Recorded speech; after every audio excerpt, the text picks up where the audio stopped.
Good afternoon, everyone. I'm back for another preview show. Keep it short and sweet because that seems to work best for most people, especially if you're watching this whilst having a poo, for instance. You don't want to be sat on there till your legs go numb. So I'll just get straight on with it. Game week 3 is over. We currently have 7 points against 3 teams that last season gave us 0. So in terms of progression, looks like we're going in the right direction. So happy days. We've got only Arsenal and Man City above us out of the big clubs around us, with Man City actually sitting on same points as us and just a 2-goal difference in terms of that. That's kind of separating us from them. Arsenal, of course, sitting top with their 3 wins. But as we know, it's early days, same as it's early days for us with just our 7 points. All the other teams, when you think about Liverpool are below us, Man United are below us, Chelsea are below us, and Man United actually winning against Liverpool does us a favour, because that means that Liverpool are not off to a great start. And with Man United not being off to a great start, that keeps them both kind of down there, and we've just got to keep building on our momentum. Chelsea as well, I mean, big result for Leeds, winning that. Wasn't expecting it, absolutely not expecting that, but I'm happy, you're going to take that, because that's rivals dropping points, because inevitably everyone will drop points at some point during the season.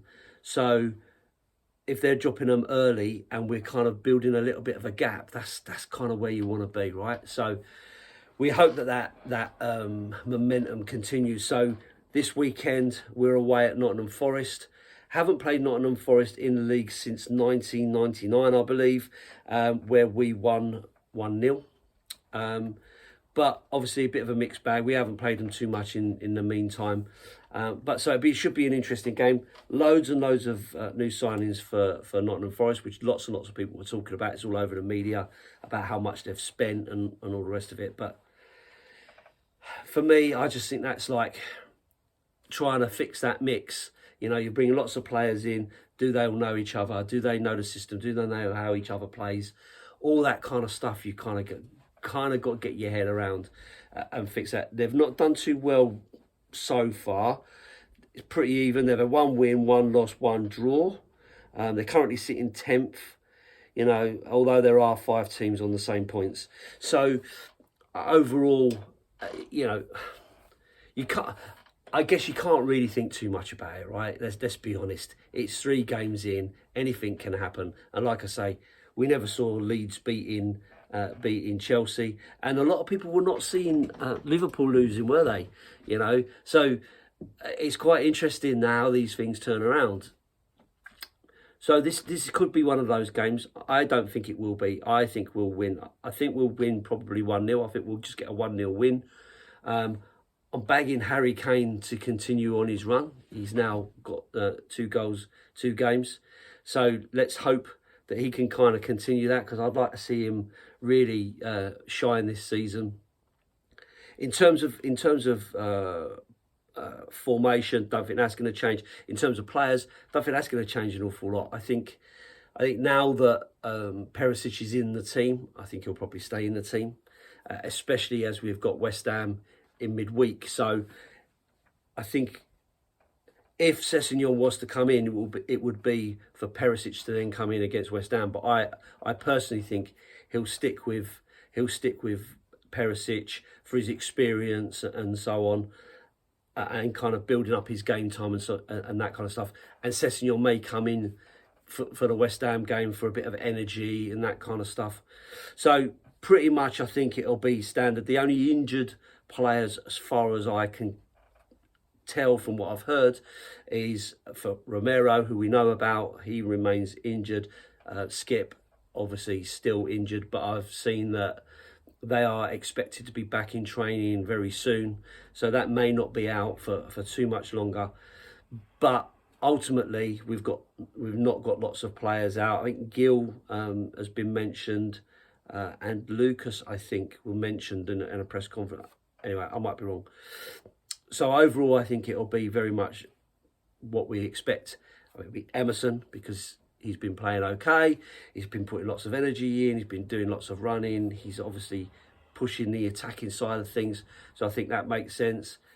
Sanchez, who did really put a foot too wrong in the last game, so he'll probably keep his place. Dyer, stalwart, he's not going to drop him. Davis, another one, he's not going to drop him. Those guys he really believes in.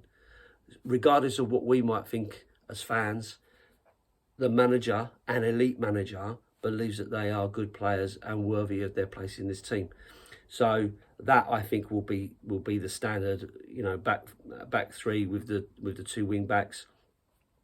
In the middle, I think we'll still see Bentancur and Højbjerg, but I think that may well change when we go to West Ham, just to freshen it up and maybe give those guys a rest with games coming thick and fast. But for this game, I think he'll stick with what he's got because he'll want to get as many points on the board as he can before going into another London derby with another club who's historically challenged us, regardless of where they are in the league. They could be right rock bottom as they are, but they will still be up for a game against Tottenham. Absolutely, you can understand that. And when you think about, coming back from 3-0 down to get a 3-3 draw and all that, you think to yourself, Jesus, I think we can beat West Ham, absolutely. But it's one of those games where a curveball might come into it. So it's important to get these 3 points now in this game and take us to the 10 and just keep that momentum going. Listen, he may not tinker at all. He may just leave it as it is and keep the team going and just replace with injuries and so on because it is so early in the season.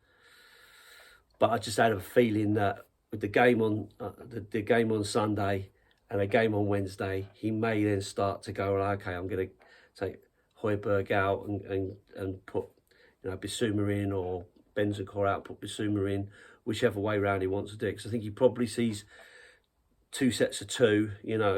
He probably looks at Skip and Højbjerg together as the same, and Bentancur and Bissouma as the replacements for each other.